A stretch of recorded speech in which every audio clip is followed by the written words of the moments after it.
Okey, Assalamualaikum warahmatullahi taala wabarakatuh dan selamat sejahtera. Kita jumpa di bahagian kedua dalam tajuk membuat anggaran sebelum membuat anggaran sebenar.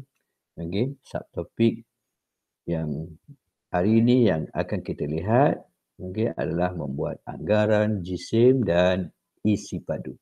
Okey, jadi kita buka buku teks di muka surat 27. Okey, membuat anggaran jisim. Berapakah jisim sehelai kertas? Okey, sehelai kertas ringan. Kalau kita letakkan di atas penimbang, mungkin kita tidak akan dapat bacaan. Okey, jadi sebabkan kita menggunakan, contoh kita menggunakan penimbang analog, bukan penimbang digital. Kalau ada penimbang digital, kita boleh dapat bacaan yang tepat. Tapi untuk analog, sukar. Jadi apa yang kita boleh buat? Jika jisim bagi 100 helai kertas ialah 500 gram. Jadi kita ambil 100 helai kertas. Bila kita timbang, kita dapat 500 gram. Maka jisim sehelai kertas dianggarkan adalah seberat 5 gram. Jadi satu helai kita susah ataupun sukar nak dapatkan bacaan yang tepat, maka kita ambil 100 helai, timbang. Okay, dapat 500 gram, 500 gram bahagikan dengan 100, maka kita dapat jisim untuk satu helai kertas. Okey. D. Membuat anggaran isi padu. Jadi isi padu ni dia sama macam anggaran luas. Okey, kalau objek yang sekata, kita boleh menggunakan rumus. Tapi kalau objek yang tidak sekata, kita perlu menggunakan satu kaedah yang kita namakan sebagai kaedah sesaran air.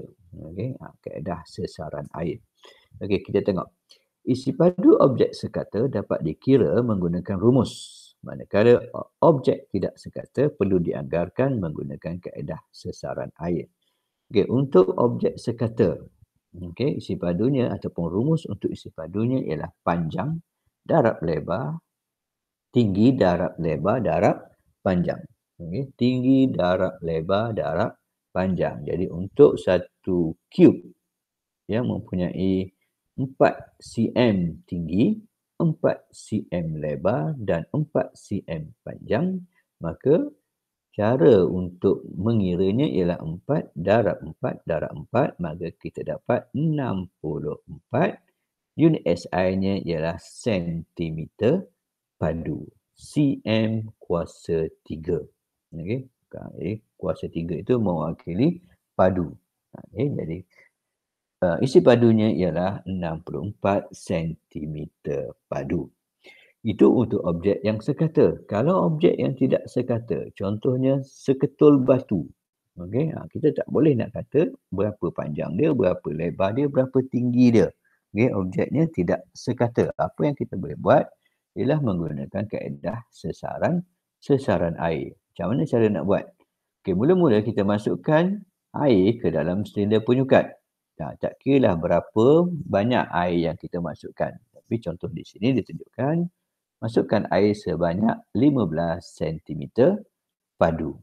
Kemudian kita masukkan batu yang dak kita ukur isi padunya tadi. Kita dapati air tadi ataupun aras air tadi sudah meningkat daripada 15 menjadi 23 cm padu. Okay? Jadi kita boleh buat kesimpulan isi padu batu ialah 23 cm padu, iaitu aras air yang akhir ditolakkan dengan aras air awal iaitu 15 cm padu. Kita dapat 8 cm padu sebagai isi padu batu tadi. Okay? Jadi daripada sini kita boleh dapat isi padu objek yang tidak sekata yang kita dapat daripada satu kaedah yang dinamakan kaedah sesaran air. Okay? Kaedah sesaran air.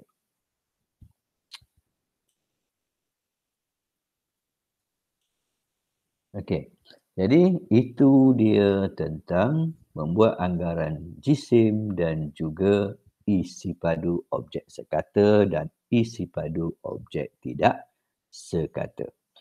Okey, jadi seterusnya kita membuat sedikit latihan.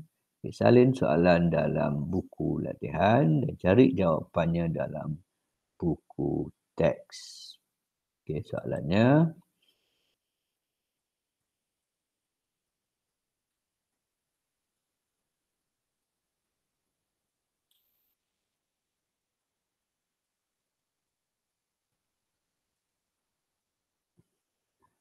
Okey, soalannya. Soalan nombor 13, apakah dia luas dan unit SI-nya? Okey. Dan soalan nombor 14, apakah rumus bagi luas segi empat? Okey.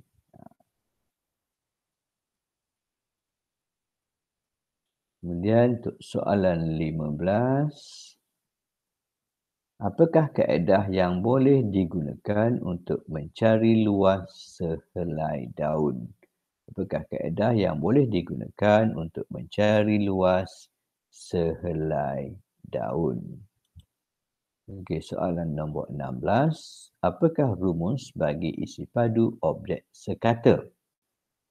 17. Apakah kaedah yang boleh digunakan untuk mencari isi padu objek sekata? Okey, jadi salin soalan 13 sampai 17. Carikan jawapannya dalam buku teks. Okey, buat latihan ini dalam buku latihan. Jadi itu saja untuk kali ini. Sekian. Assalamualaikum dan selamat sejahtera. Terima kasih.